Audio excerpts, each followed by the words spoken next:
죄는 하나님께서 용서해 주시는 것이 아니라 스스로 죄값을 치르고 사함을 받는 것입니다. 나 같은 죄인 살리신 그 은혜에 놀라워라는 가사를 가진 찬송가가 있습니다. 이 가사는 잘못된 가사입니다. 이 가사는 마치 죄를 공짜로 사함 받았다거나 혹은 자격이 없는 나를 살려주셨으니 감사하다는 의미가 들어있는 말인데 실은 죄가 없기 때문에 사할 것도 없습니다.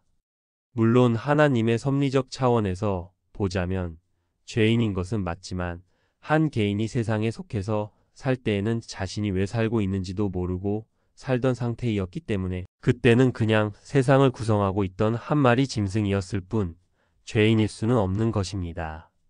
섭리적 관점에서는 죄인의 상태인 그가 하나님의 법을 알고 스스로 하나님의 법 앞에 서는 순간 의의 길이 시작된 것이므로 그는 섭리적 관점에서 죄인이 아니라 의인입니다.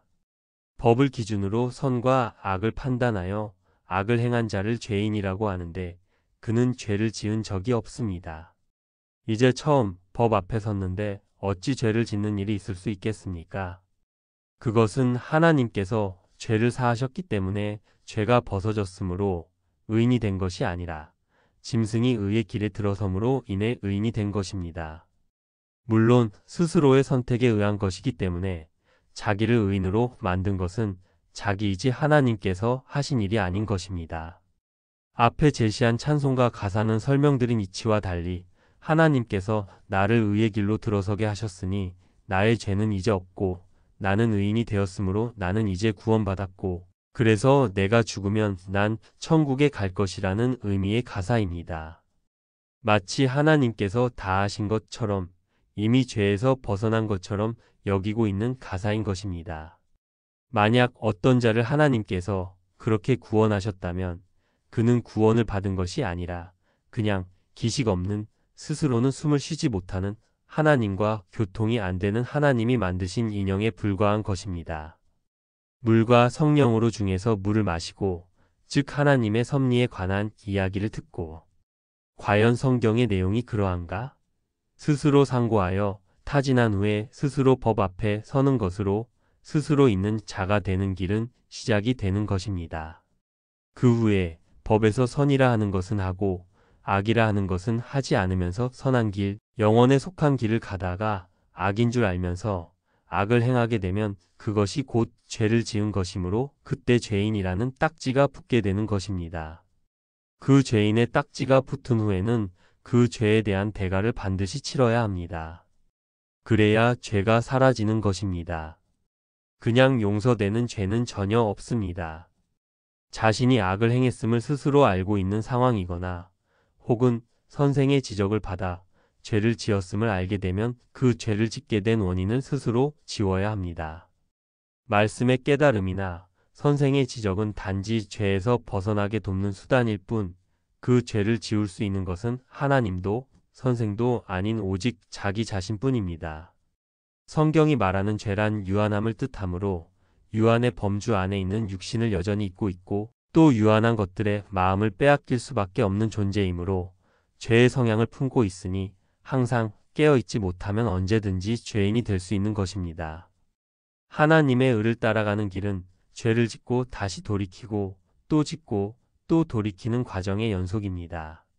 왜냐하면 말씀 앞에 선 그 시작 지점에서의 모든 인생은 100% 악한 상태이기 때문입니다. 마음이나 정신이나 육신이나 성향이나 습관이 모두 유한함에 속한 것뿐입니다. 그의 수중에 선이란 단 한 가지도 가지고 있지 못한 상태입니다. 어찌 유한한 인생이 인생을 살면서 영원할 수 있는 무엇을 스스로 가지고 있는 일이 있을 수 있겠습니까? 영원을 향한 길을 간다는 것은 내 속에 있는 유한한 모든 것을 법의 지적을 받아 스스로 삭제하는 과정을 간다는 것입니다. 그래서 성령의 법은 그 제목부터가 잠언, 즉 바늘로 찌르는 말씀인 것입니다.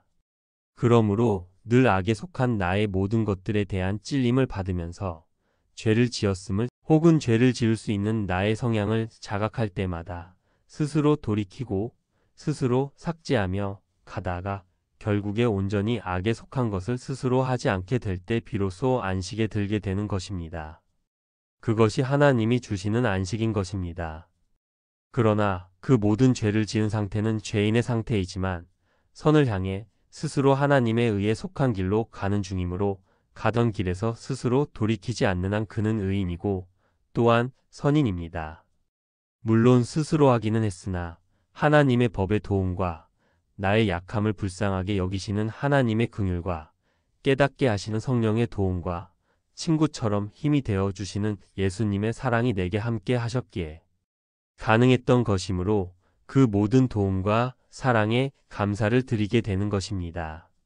시편의 모든 감사와 찬양과 셀라가 바로 그 모든 과정에서 나오게 되는 것입니다. 시편 말씀은 본 영상의 안내를 따라가시면 시편 해제를 통해 그 모든 말씀의 뜻을 이해하실 수 있습니다. 시편은 길을 가는 자가 성령의 법과 함께 늘 지니고 다니면서 매 과정마다 영적 도움을 받을 수 있는 말씀입니다. 예수님의 말씀을 믿고 그 말씀을 따라가면 천국에 이르는 것도 맞고 예수님의 말씀을 따르지 않으면 그냥 지옥에 머물러 있는 것도 맞습니다. 하지만 예수님이 나를 위해 십자가에 달려 돌아가셨으니 나는 그 사실을 믿는다는 것만으로 죽으면 천국에 갈 것이라는 주장을 하며 당신을 부르는 말은 당신이 가지고 있는 것을 빼앗아 자기의 배를 불리려는 자들의 보이스피싱일 뿐입니다. 잠언 1장 내 아들아 악한 자가 너를 꿰을지라도 좇지 말라. 그들이 내게 말하기를 우리와 함께 가자. 우리가 가만히 엎드렸다. 사람의 피를 흘리자. 죄 없는 자를 까닭 없이 숨어 기다리다가 음부같이 그들을 산채로 삼키며 무덤에 내려가는 자 갓개통으로 삼키자. 우리가 온갖 보화를 얻으며 빼앗은 것으로 우리 집에 채우리니 너는 우리와 함께 제비를 뽑고 우리가 함께 전대 하나만 두자 할지라도 내 아들아 그들과 함께 길에 다니지 말라. 내 발을 금하여 그 길을 밟지 말라. 대저 그 발은 악으로 달려가며 피를 흘리는데 빠름이니라. 무릇새가 그물 치는 것을 보면 헛일이겠거늘 그들의 가만히 엎드림은 자기의 피를 흘릴 뿐이요 숨어 기다림은 자기의 생명을 해할 뿐이니 무릇 이를 탐하는 자의 길은 다 이러하여 자기의 생명을 잃게 하느니라. 당신은 이제 반드시 선택할 것입니다. 요한복음 3장 악을 행하는 자마다 빛을 미워하여 빛으로 오지 아니하나니 이는 그 행위가 드러날까 함이요. 진리를 좇는 자는 빛으로 오나니 이는 그 행위가 하나님 안에서 행한 것임을 나타내려 함이라 하시니라. 육으로 난 유한한 존재로서의 삶이 전부가 아니고 뭔가 다른 길이 있을 것이라는 생각을 가지고 그 길을 찾던 자에게 성령의 법은 한 줄기 빛이라 여겨질 것입니다. 그런 자는 자신도 하나님의 아들이 되기를 바라고 살아왔었다는 것을 하나님 앞에 나타내기 위하여 빛으로 나아가려 할 것입니다. 그러나 육을 버려야 한다는 사실, 예수님께 나아오지 못했던 부자, 관원과 청년처럼 허상을 버리지 못하여 빛으로 나아가지 못하는 자도 있을 것입니다. 또 롯의 아내처럼 뒤돌아보다가 죽는 경우도 발생할 것입니다. 길을 가다가 뒤돌아보고 소금 기둥이 되느니 차라리 태에 들지 말아서 빛을 보지도 못하고 살다가 그냥 헛되이 가는 것이 더 나은 경우도 있다고 전도서로 가르치십니다. 전도서 6장 사람이 비록 100자녀를 낳고 또 장수하여 사는 날이 많을지라도 그 심령에 낙이 촉하지 못하고 또 그 몸이 매장되지 못하면 나는 이르기를 낙태된 자가 저보다 낫다 하노니 낙태된 자는 헛되이 왔다가 어두운 중에 감에 그 이름이 어두움에 덮이니 햇빛을 보지 못하고 알지 못하나 이가 저보다 평안함이라. 당신은 이제 결과적으로 빛이 싫어 빛을 피하든지 당신을 하나님 앞에 나타내기 위하여 빛으로 나아오든지 둘 중 하나를 선택하고 둘 중 하나를 행할 것입니다. 그것이 당신이 당신을 심판하는 절대 속일 수 없는 흰 보좌 앞의 심판, 당신이 스스로 하는 심판인 것입니다. 당신이 두려워할 만한 혹은 두려워하던 지옥은 없습니다. 그저 본래가 흙에서 나온 것이므로 영원히 흙으로 돌아가는 것이 전부입니다. 오늘도 많은 사람들이 흙으로 돌아갔습니다. 그것이 죽음 이후의 전부입니다. 그냥 원래 없던 것처럼 그렇게 없어지는 것이 전부입니다. 그러므로 살아있는 날 동안에 나름의 유한한 삶을 필연으로 만들기 위하여 빨리 바쁘게 살려고 하든지 아니면 빛으로 나아오든지 둘 중 하나를 택할 것입니다. 어른인 당신은 아이와 노는 것이 재미없지만 마치 재미있는 것처럼 꾸미고 아이와 놀아주는 것은 당신의 선택으로 인한 것입니다. 그러므로 그 시간은 죽은 것이 아니라 당신이 선택한 당신의 시간으로 지낸 것이 됩니다. 최소한 빛으로 나아가지는 못하더라도 있지도 않은 지옥을 두려워하고 갈 수도 없는 천국을 꿈꾸며 정신병자들과 다름없는 환상과 환각 속에 살지는 말아야 할 것입니다. 하나님의 아들이면 신입니다. 영원한 존재입니다. 목사, 사제, 수녀 정도의 삶을 사는 것으로도 갈 수 없는 길을 그것조차도 안 하면서 그저 교회만 왔다 갔다 하는 것으로 신, 곧 영원한 존재가 될 것이라는 희망을 가지고 산다는 것은 유한한 인간의 삶마저 허비하는 것입니다. 하나님은, 공평하신 하나님은 인생만 살다가 갈 당신이라도 당신이 하나님께서 사랑하시는 세상에서 나름 행복하게 살다가 가기를 원하시므로 하나님을 찾지 않는 당신을 하나님께서 주인이신 세상 위에 그대로 두시고 당신 나름의 행복을 느끼면서 개똥밭에서 굴러도 저승보다는 이승이 낫다라고 생각하며 살 수 있게 하신 것입니다. 그러므로 어느 쪽으로 선택하든지 스스로 당신을 가치 있게 만드는 쪽으로 길을 정하면 되는 것입니다. 물은 말씀이나 저지 아닌 된 말씀의 예. 서신에 저지나 물은 것과 된 것이라는 표현이 있습니다. 서신에는 된 것으로 전하지 않고 저주로 전했다고 했으니 서신에는 된 것에 예가 없습니다. 어떤 가르침을 된 가르침이라고 하는지 된 가르침의 예를 들어보겠습니다. 전도서 4장 5절 우매자는 손을 거두고 자기 살을 먹느니라. 전도서 4장 6절 한 손에만 가득하고 평온함이 두 손에 가득하고 수고하며 바람을 잡으려는 것보다 나으니라. 전도서 말씀입니다. 이런 내용을 설명하기 위해서는 먼저 문장에 사용된 용어들의 뜻을 알아야 하므로 그것을 먼저 설명하겠습니다. 5절의 말씀에서 살이란 아담의 갈비뼈를 빼고 채워 넣은 살과 같은 의미로 갈비뼈란 내장을 보호하는 뼈입니다. 그리고 내장이란 사람이 인생을 살면서 먹은 지식이 들어있는 곳입니다. 그리고 그것을 소화하여 지금 이렇게 내어놓는 말들이 곧 필자의 똥, 에스겔서에서 말하는 소똥입니다. 단지 개인적인 사고와 사람의 철학적 관점을 바탕으로 한 말이라면 인분이 되겠으나 하나님의 일을 하는 일꾼으로서 말씀에 대한 설명을 하는 것이므로 이것을 소똥이라고 합니다. 본 영상의 모든 내용에는 필자의 사견이나 추론은 없습니다. 모두 100% 성경의 내용으로만 논증이 가능한 내용들입니다. 에스겔 4장 15절 여호와께서 내게 이르시되 새 똥으로 인분을 대신하기를 허하노니 너는 그것으로 떡을 구울지니라. 창세기에서 아담의 내장을 보호하는 갈비뼈 하나를 빼서 여자를 만드셨다는 것은 먼저 된 자가 나중 된 자에게 자기를 희생하여 섬기는 마음으로 온전히 자기에게만 있어야 하는 깨달음을 나중 된 자를 위하여 밖으로 드러냈다는 뜻입니다. 본래 그 깨달음은 하늘에 속한 것이므로 밖으로 흐르지 못하게 해야 하는 물입니다. 잠언 5장 16절 어찌하여 내 샘물을 집 밖으로 넘치게 하겠으며 내 도랑물을 거리로 흘러가게 하겠느냐. 보화를 땅에 쌓지 말고 하늘에 쌓으라는 예수님의 가르침도 같은 뜻입니다. 성령이 깨닫게 하신 지혜를 전하는 것은 나중된 자의 거듭남을 돕기 위함이며 그렇게 하나님이 주인이신 씨를 뿌리는 행위를 하는 자를 남자라고 하며 자기를 낳으려고 즉 거듭나려고 애쓰는 자를 여자라고 하는 것입니다. 그리고 그 제자가 선생에 준하게 되었을 때는 그가 또 남자의 역할을 하게 됩니다.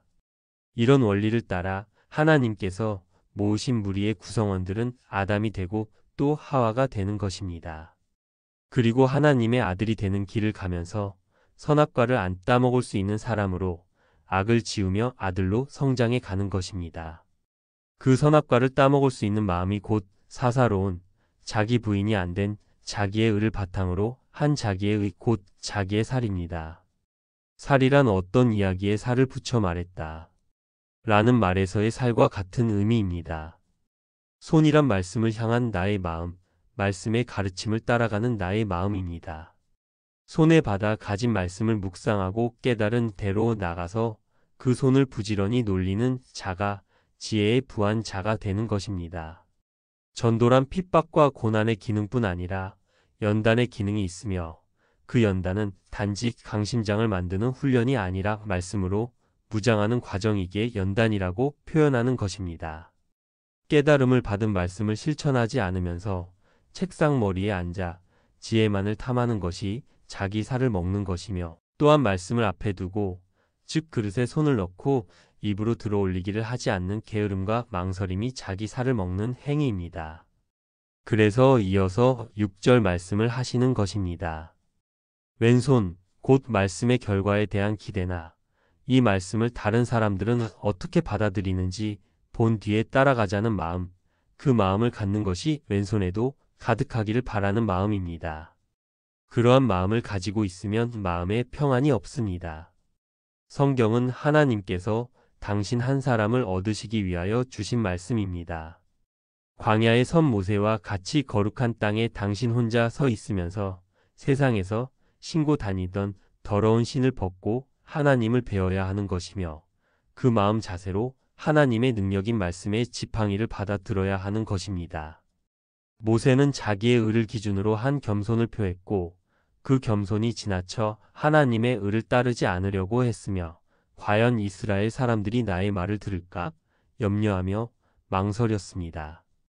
인간적으로는 매우 겸손해 보이는 지나친 자기의 의를 나타내는 모세의 태도로 인하여 하나님은 모세가 지팡이를 가지고 이스라엘 백성에게로 가는 길목에서 모세를 죽이려고 하셨습니다. 마리아의 아들인 예수님의 죽음으로 공의가 실현된 것을 상징하는 모세의 아내인 십보라의 아들의 할례를 통한 피난편 사건으로 인하여 모세는 하나님의 집, 야곱 집의 일꾼이 될 수 있었습니다. 구약의 기록은 이렇게 본체인 예수님의 그림자적 상징성을 가진 내용입니다. 결코 이스라엘 민족의 역사 기록이 아닙니다. 용어 설명을 했으니 이제 제목에 맞는 본론을 이야기하겠습니다. 자기 살을 너무 먹게 되면 자칫 죽을 수도 있습니다. 말씀을 따라 길을 가고 있는 자는 경주자이며 선수이지 우승자가 아직 아닙니다. 그러므로 자기 살을 지나치게 먹고 중도에 하차하는 어리석은 자가 되지 말아야 하겠습니다. 태에 든 자는 어미의 양분을 먹어야 하고 아기는 어미의 젖을 먹어야 합니다. 서신을 이해하며 가는 자가 태에 든 자며 다섯 성읍, 즉 욥기, 시편, 잠언, 전도서, 아가의 말씀을 깨달아 가는 자가 젖을 먹는 자며 시편과 잠언의 말씀을 깨달아 가는 자가 이래야 하는 청년이며 또한 하나님의 질서 안에서는 어린 아이의 상태입니다. 그러므로 꿀을 먹는 자는 부지런히 꿀을 먹고 젖을 먹는 자는 젖을 먹고 어미의 양분인 사도들의 말씀을 먹는 자는 그 말씀을 들으며 부지런히 먹으면서 자라가야 합니다. 청년의 상태에 있는 자에게 있어서 왼손 곧 많은 지혜를 얻어 스스로 큰 그릇이 되기를 희망하고 많은 가소를 얻기를 바라는 마음으로 전도를 행하려는 마음이 있다면 그 마음을 지우고 하나님께서 쓰실 수 있도록 그릇을 비우는 데 중심을 두고 말씀을 대하시며 또한 연단을 기꺼이 받으시길 바랍니다. 하나님께 모든 것을 의뢰하는 완전한 의뢰를 드릴 때 하나님께서 당신을 하나님의 집에서 쓸 수 있는 그릇으로 만드시는 것입니다. 잠깐 쓰고 버려지는 초막 같은 인생 중에 얻어지는 모든 것은 바람같이 사라질 것들입니다. 예수님을 따라가는 길에서 아들로 성장해 가는 과정은 어떤 것인지 생각해 보시라고 실은 영상입니다. 표기된 네이버 카페 농부의 지혜로 찾아가시면 성경 내용 전체의 설명글을 가입 절차 없이 읽으실 수 있습니다.